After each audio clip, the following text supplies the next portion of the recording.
Assalamualaikum warahmatullahi wabarakatuh. Shalom, salam sejahtera bagi kita semua. Om Swastiastu, Namo Buddhaya, salam kebajikan. Selamat sore teman-teman, baik yang berada di dalam maupun luar negeri.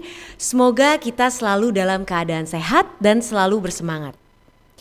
Saya Maudia Yunda kembali hadir untuk menyampaikan informasi menarik dari rangkaian kegiatan Presidensi G20 Indonesia.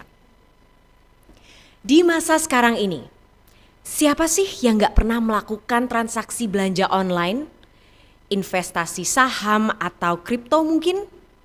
Begitu banyak aktivitas yang dimudahkan dengan layanan online. Bayangkan, dulu mungkin kita menganggap investasi itu rumit atau sesuatu yang eksklusif. Tapi sekarang banyak sekali aplikasi layanan investasi yang bisa kita akses dengan mudah. Nah, ini topik yang sangat relevan, khususnya untuk anak muda. Lihat saja, banyak sekali solusi digital yang muncul dari inovasi anak muda. Dekakorn dan Unicorn Indonesia yang memberikan solusi di ranah transportasi sampai kesehatan. Dan ini terbukti. Teknologi digital bisa mempermudah kita untuk berkarya dengan cara yang lebih efektif, efisien, serta membawa dampak besar dan luas. Menurut Badan Pusat Statistik, jumlah anak muda produktif sekarang sudah lebih dari 52%. Potensinya sangat besar. Bayangkan saja, jika semua anak muda melek digital dan bisa memanfaatkan potensi besar Indonesia. Pastinya akan ada snowball effect untuk memajukan bangsa. Akan tetapi, di saat yang sama, ada juga tantangan yang harus kita hadapi. Salah satunya, kesenjangan infrastruktur. Akses internet masih belum merata. Dan bukan hanya di negara kita. Berdasarkan riset oleh Indonesian Youth Diplomacy dan CINT di 2021, sebanyak 61% anak muda di negara-negara anggota G20 masih mengalami kesulitan dalam mengakses internet, koneksi yang tidak stabil, lambat, atau harga yang belum terjangkau. Terkait kesenjangan infrastruktur digital, sudah ada beberapa upaya yang dilakukan. Contohnya, ada proyek Palaparing di tahun 2019 di mana Kemenkominfo berhasil menyelesaikan koneksi backbone serat optik di seluruh kota di Indonesia. Sekarang masih terus dilakukan pembangunan hingga ke pelosok supaya kualitas jaringan semakin merata. Lalu ada program Gerakan Nasional Literasi Digital oleh Kemenkominfo, program Digital Financial Literacy oleh OJK, dan masih banyak pihak yang bersama-sama berkolaborasi untuk meningkatkan literasi digital dan literasi keuangan digital. But of course, there is still room for more and more action. Teman-teman, isu kesenjangan infrastruktur digital menjadi poin diskusi pada Sabtu 23 April 2022 yang lalu. Di pra-KTT kedua Youth 20 atau Y20 Indonesia di Lombok, Nusa Tenggara Barat.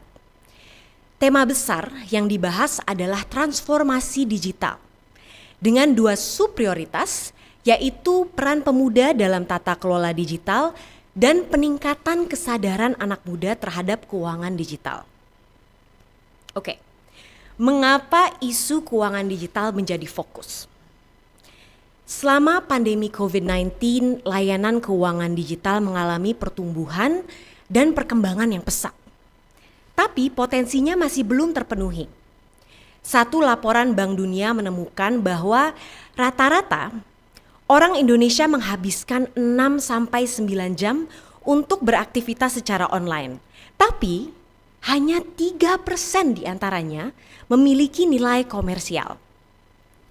So we are clearly using the internet a lot, but we are not transacting online enough.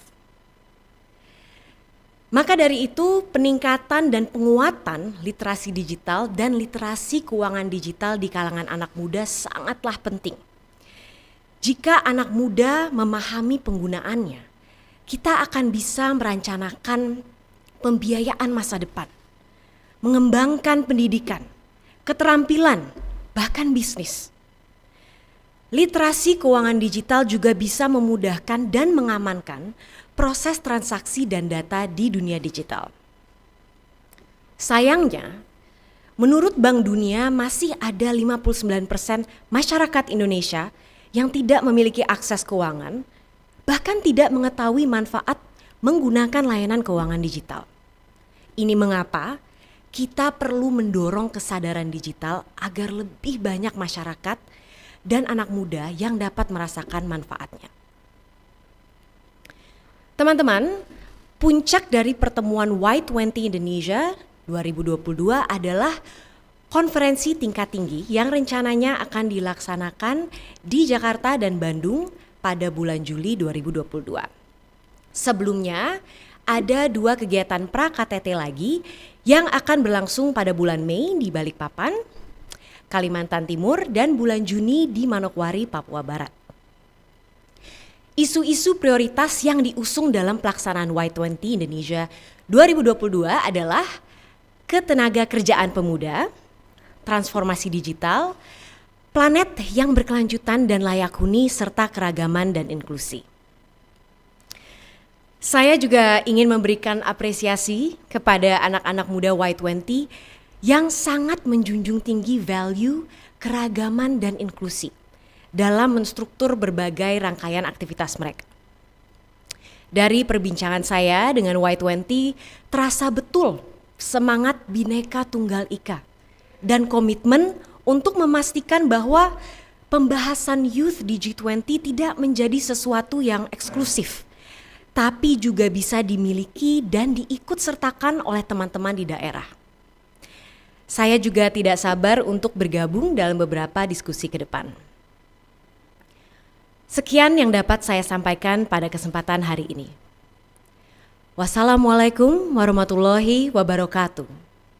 Rahayu, Om Shanti Shanti Shanti Om. Semoga Tuhan memberkati kita semua.